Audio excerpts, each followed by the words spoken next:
Hi, Maggie and Kay here, Cool Cats. Just to show you the Victorian Whisker Dies. There's 8 in this collection. The longest one is 6 inches in length. They've got centering notches here. I'm just going to show you a little tiny album that was made just using the Victorian whiskers.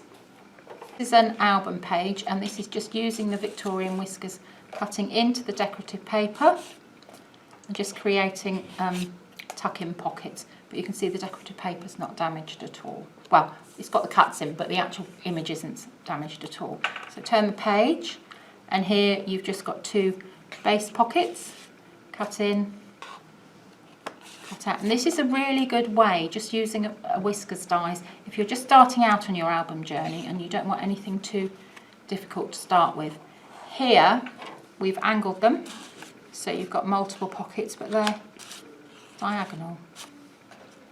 And here, because you've got such an assortment of sizes, you've got lots of different size pockets just to slot in here and here. This page, just one larger whisker, but allowing you to put a larger tab in. This page, you've got 2 base tuck-in pockets, here and here. And this time we've done them vertically, so they slot in there,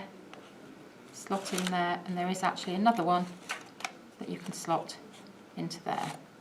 And then on the final page, you've got 2 going the other way.